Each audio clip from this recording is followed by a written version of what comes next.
Now, it's time on the programme for today's perspective, and with me here on set today are a band that really span the continents. Fleurbleu were formed here in Paris. They're now mostly based as well in Pennsylvania, and they've just released their second album after launching it here just last week. And the team behind it, Delphine and Vlad, are with me here in the studio. Good to have you with us. Thanks for coming in. Just before we talk, let's have a quick listen. This is called Le Funamble, hope I've said that right, or Tightrope Walker in English. Entre perméable est un trou noir qui gesticule et me dit entre, c'est confortable, viens retrouver le funambule.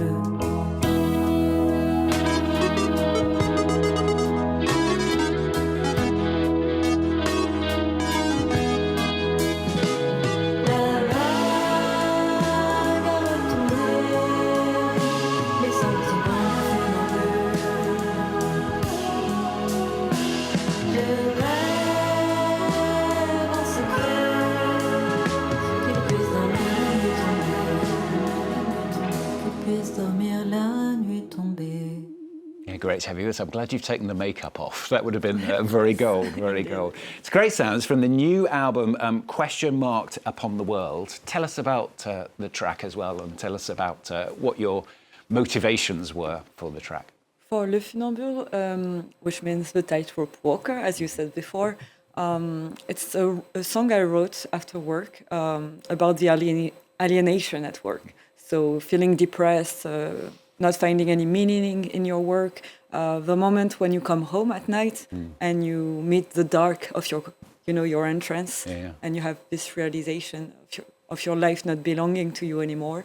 So it's very dark, and at the same time, in the whole album, I think we have a message of hope in finding meaning in all of that. Yeah, tell us about what you think what's your sort of style? I noticed the sort of 1980s synthesizer coming in a little bit there, but what kind of music is it generally?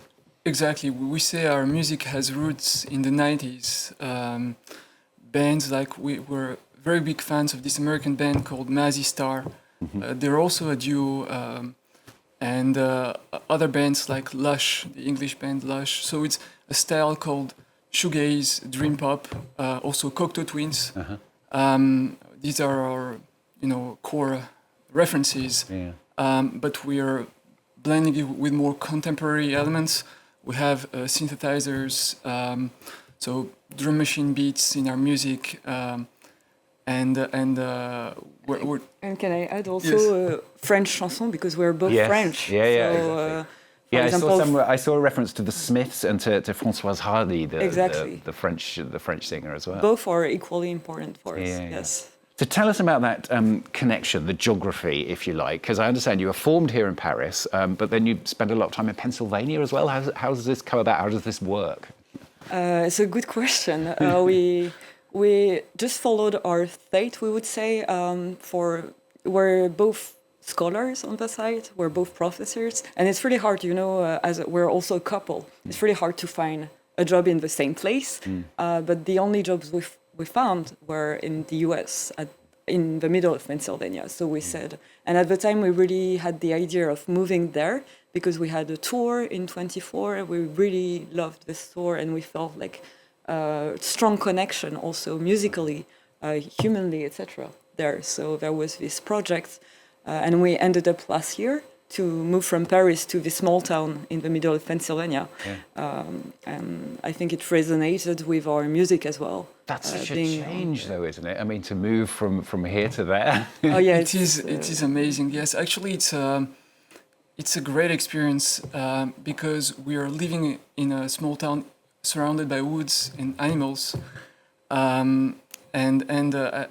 it's a very unique experience. You're really connected with nature. You're living the seasons. It's also a way of kind of like shielding ourselves from many things that are going on around. And we take it a little bit as a residency. We thought it was a great place to also develop music and we also say we put ourselves in this position of observers of the world, and that's what also resonated with the title of the album and the themes of the album.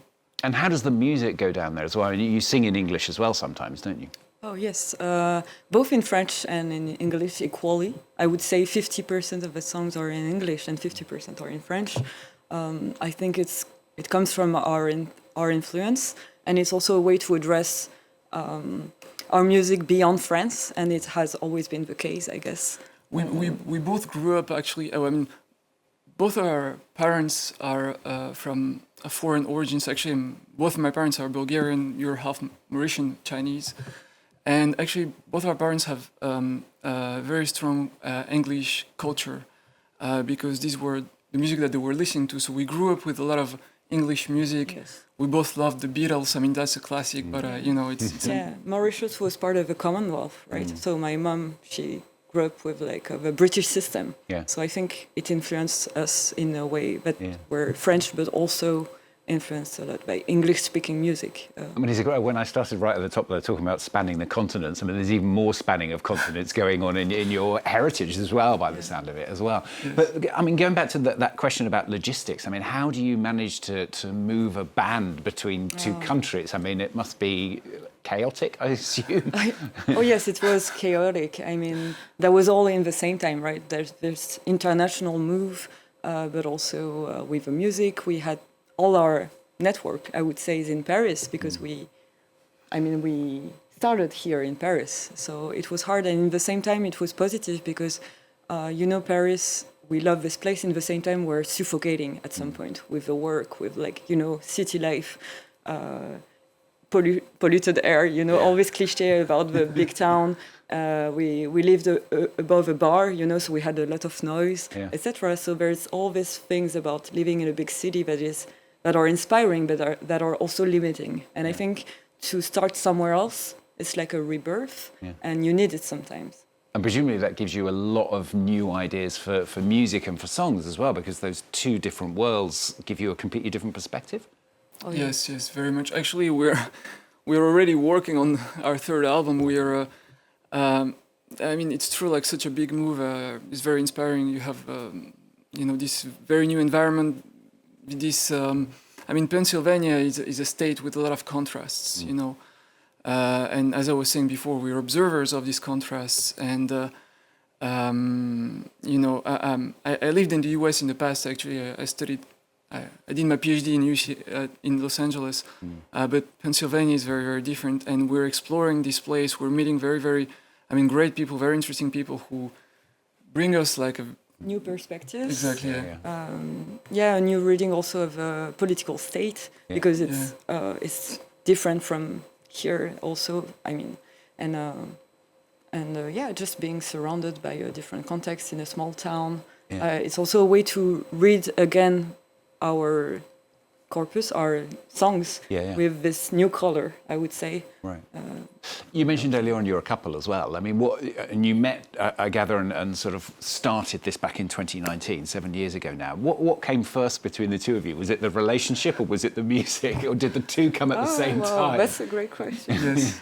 We actually met at a concert, at a show, with a friend's show. So we were linked with music already, right? From the beginning, yes. And I think after a few dates, we jammed together. We started playing. And I was on the cello, he was on the guitar. Okay. And it was magical. It was a very magical moment, And we really felt a very strong connection musically, but I think maybe the romantic connection was maybe already there.